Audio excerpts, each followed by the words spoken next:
Bom, gente, todo mundo sabe que aqui no Rio Grande do Sul a gente está vivendo sob o modelo de distanciamento controlado, que é aquele modelo em que pinta o mapa do Rio Grande do Sul de amarelo, laranja, vermelho, agora até mesmo a bandeira preta. E sabemos todos os problemas que isso tem trazido para todo mundo, seja para suas atividades sociais, para suas atividades profissionais, religiosas, para a vida no dia a dia. Mas, ao mesmo tempo, a gente fica apreensivo. Isso é realmente necessário, porque nós estamos vivendo um momento de evento Covid, todo mundo está bastante preocupado, e esse modelo, a princípio, teria vindo para poder frear o avanço da doença. E agora, depois de mais de 32 semanas desse modelo aplicado, e eu tenho que dizer, o governo do estado ele fez um trabalho muito sério em fazer o diagnóstico, o acompanhamento do avanço da doença, a gente tem que olhar para saber se as bandeiras funcionam ou se as bandeiras não funcionam. Se elas funcionam, a gente segue com elas, porque aí a gente está protegendo a saúde e a vida das pessoas. Mas se elas não funcionam, a gente está gastando muito tempo, energia, recursos que poderiam estar sendo aplicados, sim, no desenvolvimento da sociedade, para poder até mesmo fazer com que essa recuperação e o controle dessa doença fosse mais efetivo. Então a pergunta é: isso está funcionando ou a gente está se sacrificando à toa? E é sobre isso que esse vídeo tem por objetivo mostrar. O Rio Grande do Sul se acostumou a ver esse mapa, sendo pintado cada final de semana de forma muito apreensiva, aguardam os resultados para saber se vão poder trabalhar com tranquilidade, se vão ter clientes, que não basta abrir, os clientes têm que ir para consumir, se eles vão ter liberdade para ir para algum lugar, vão poder ir para a sua igreja, para os seus encontros sociais ou não. Isso, além de toda a insegurança que tem gerado, as pessoas têm tentado compreender se isso aqui tem eficácia, se é eficiente, se tem resultado ou não. Primeiro eu quero explicar para todo mundo como é que funciona o distanciamento controlado. Ele é baseado em 9 fatores, 9 variáveis, como, por exemplo, a quantidade de hospitalizações naquela semana, óbitos, leitos de UTI ocupados na região, no estado, quantidade de leitos disponíveis, uma série de parâmetros.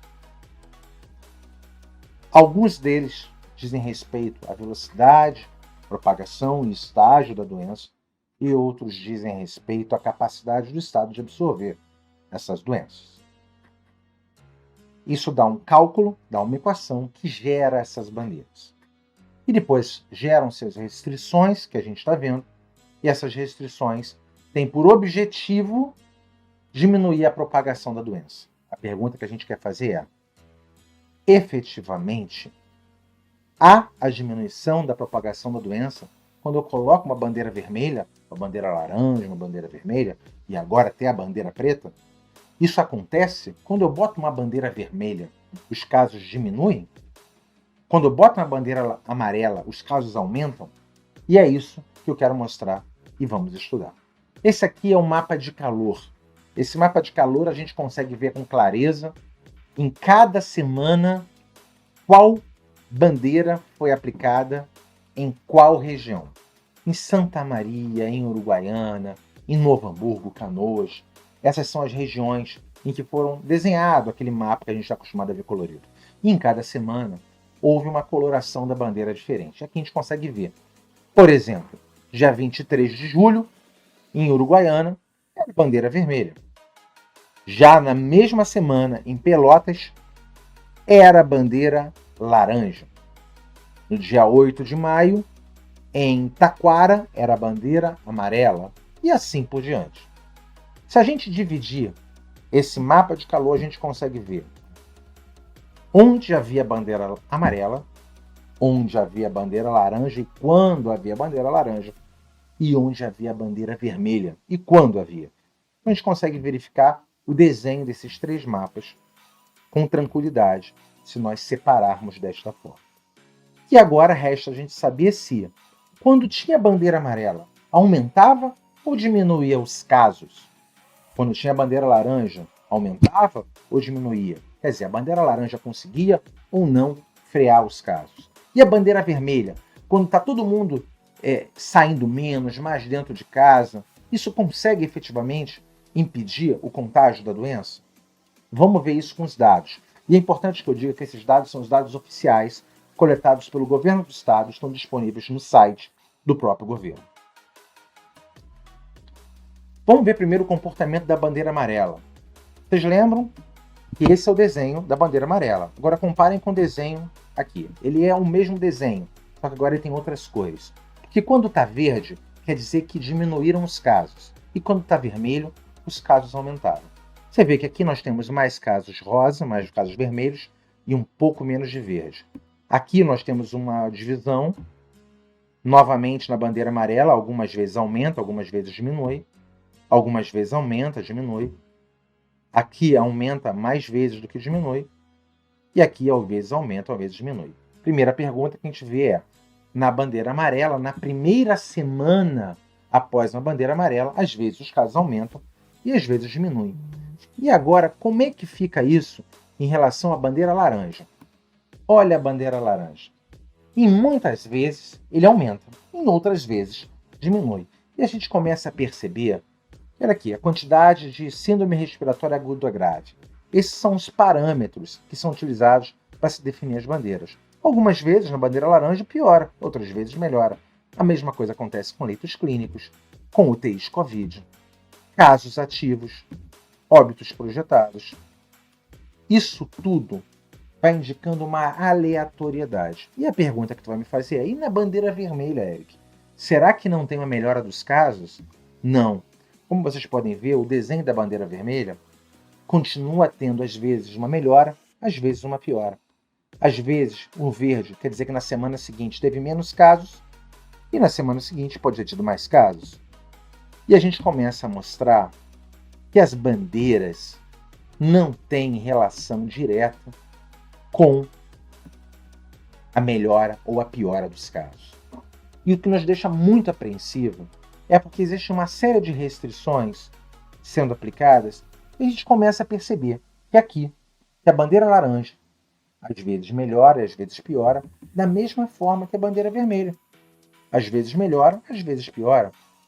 E aí a gente pensa, mas será que não melhora mais vezes ou piora mais vezes? Bem, a gente consegue quantificar isso aqui.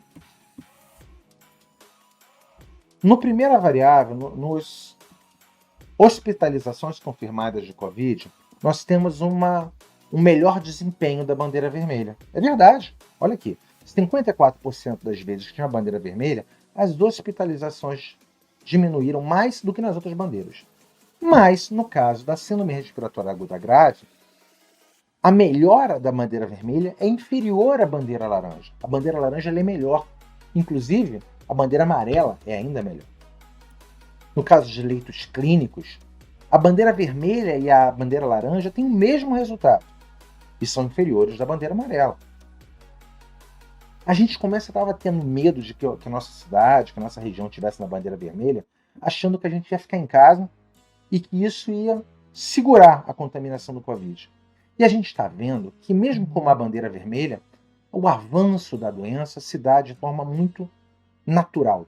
No caso dos internados em leitos de UTI, vocês vejam, a eficiência da bandeira vermelha ainda é menor do que da bandeira laranja. Olha aqui, praticamente iguais no caso dos casos ativos, bandeiras vermelhas e bandeiras laranjas. Isso depois de 32 semanas. Isso não é uma análise de 3 ou 4 semanas. São 32 semanas de diagnóstico intenso, um esforço do governo em poder mapear onde está tendo caso em Santa Maria, Passo Fundo, Porto Alegre, Uruguaiana, Erechim, olhando Bagé, Rio Grande, onde está tendo caso. E a gente vê como, por exemplo, no caso dos óbitos, aqui é praticamente igual da bandeira laranja.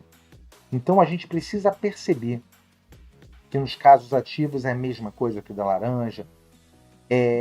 O uso na bandeira laranja é menor que da bandeira vermelha. Então a gente precisa verificar que a bandeira vermelha ela não tem o resultado que a gente efetivamente pensava que ele tinha. Aqui é para se comparar na primeira semana e na segunda semana Tem diferença?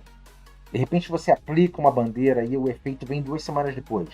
Não. Essa é uma segunda resposta que a gente pode ver que mesmo na segunda semana o resultado ele é aleatório, tanto na bandeira amarela, quanto na bandeira laranja, quanto na bandeira vermelha. E aqui eu peguei no caso da utilização de leitos para UTI, para ver que ele é efetivamente aleatório. Você coloca uma bandeira e o resultado é aleatório. Eu estou tentando mostrar isso tudo porque eu me preocupo em identificar se esse esforço que a sociedade tem feito traz os resultados que eles esperam ou não. Porque a sociedade tem feito um esforço muito grande, se restringindo suas atividades econômicas, houve uma perda gigantesca de empregos, as pessoas têm ficado estressadas, aumento da violência doméstica, aumento dos casos de depressão, porque as pessoas estão trancadas dentro de casa, as pessoas ficam nervosas, e isso gera efetivamente um grande prejuízo e outras vicissitudes e outras comorbidades, outros problemas sociais. Então a gente tem que saber se o que a gente está fazendo é certo ou não. Dando certo, continua. Está errado, a gente tem que botar a mão na consciência, tomar um direcionamento e botar a coisa no lugar de novo. Pelo que a gente está vendo, aplicar uma bandeira não tem o resultado que se espera. Aplicar uma bandeira vermelha não reduz necessariamente os casos da propagação da doença nos casos, nos parâmetros como um todo, seja nos leitos de UTI, seja nos leitos clínicos, seja no síndrome respiratória aguda grave, não importa. Isso aqui são as médias do avanço da propagação da doença. Você pega a média, o quanto que avançou na semana seguinte, e pega a média disso pela quantidade de vezes.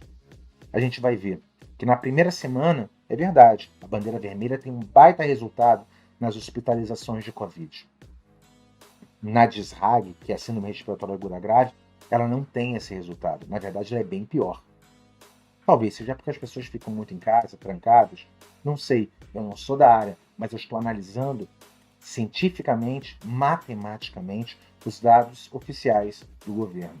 Nos leitos clínicos de Covid, nós temos um incremento de uso também quando tem a bandeira. E não é quando ela entra, é na semana seguinte ou 2 semanas depois. A gente consegue ver na primeira semana e na segunda que a barra da vermelha está bem maior. A mesma coisa acontece na UTI Covid. Quando que a bandeira vermelha apresenta um melhor resultado? Nos casos ativos, porque é óbvio que as pessoas já estavam doentes e vão se recuperando. E nos óbitos também tem um resultado, apenas na primeira semana tem um resultado bem menor do que na segunda semana ainda. Nos outros casos que vêm gerar, os casos que vêm gerar casos ativos, que vêm gerar óbitos, porque casos ativos e óbitos é o decorrer da doença, é o avanço da doença, mas a contaminação, que é o objetivo de você trancar as pessoas ou impedi-las de trabalhar com o pretexto de que isso reduziria a contaminação, você mede pela hospitalização de Covid, os casos de síndrome respiratória aguda grave, a utilização de leitos clínicos e a utilização de leitos da UTI. E para esses casos, a bandeira vermelha não traz bons resultados. Aliás, a bandeira laranja ela é bem melhor do que a própria bandeira vermelha. E a gente acabou lendo. Estou voltando aqui para que a gente possa lembrar novamente. Como, mesmo na bandeira vermelha, tem casos em que piora, casos que melhoram. Independentemente se a gente está falando de casos ativos, UTIs Covid, casos clínicos, síndrome respiratória aguda grave, hospitalizações, às vezes melhora e às vezes piora. Assim como na bandeira laranja e assim como na bandeira amarela. Isso é importante para as pessoas verem o que está acontecendo. Foi feito um teste, uma tentativa, é necessária a tentativa por parte do governo, foi uma tentativa muito bem feita, muito válida, só que não está apresentando os resultados aos quais ela se propôs. O modelo de distanciamento controlado, ele não traz o resultado que se espera. Por quê? Porque a aplicação das bandeiras não consegue frear o avanço da doença, não consegue frear a contaminação. Isso está provado pelos resultados ao longo de 32 semanas. E depois que a gente percebe que a gente tomou um caminho errado, a gente tem que parar, retornar e tentar um novo caminho.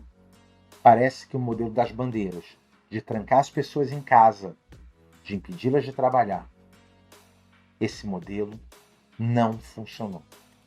Cabe agora a gente pegar, tomar um caminho certo, deixar o Rio Grande do Sul ter liberdade novamente, para que as pessoas possam trabalhar, respirar puro, tomar suas vidas novamente de forma plena, tomando os cuidados necessários, sim, porque nós já vivemos um momento de reeducação comportamental. As pessoas aprenderam a se proteger, as pessoas aprenderam a lidar com as outras nesse momento mais delicado, mas as pessoas precisam ter a liberdade, porque suprimir suas liberdades não está ajudando em nada a paralisação ou a frear o avanço da doença. Está provado pelos números. Números são ciência, ninguém é negativista, ninguém é negacionista, a gente está olhando dados. E os números, gente, os números não mentem. É para isso que essa demonstração de números está sendo entregue para o governador do estado. Eu tenho olhado, ele tem boa vontade, quer tentar resolver o problema. Ele é assessorado por um grupo, por uma equipe gestora que apresenta o seu ponto de vista. Eu, como parlamentar, estou oferecendo um outro ponto de vista baseado nos próprios dados coletados pelo governo, porém com resultado absolutamente diferente do que tem sido vendido. Eu acredito que o governador, com muito bom senso, vai poder olhar essa demonstração, essa apresentação de slides, essa apresentação da leitura dos resultados, para poder voltar atrás com muita tranquilidade e poder conduzir o Rio Grande do Sul, como esperamos dele, por um caminho de desenvolvimento, por um caminho de liberdade e, mesmo assim, um caminho seguro para todo mundo. Contem sempre comigo. Isso aqui é um estudo que foi feito baseado nos dados oficiais do estado do Rio Grande do Sul, coletados no próprio site do governo. Só que a leitura tem que ser uma leitura isenta. Dá 3 passos para trás, olha de longe, a gente olha o todo e decide para onde a gente vai andar. Grande abraço.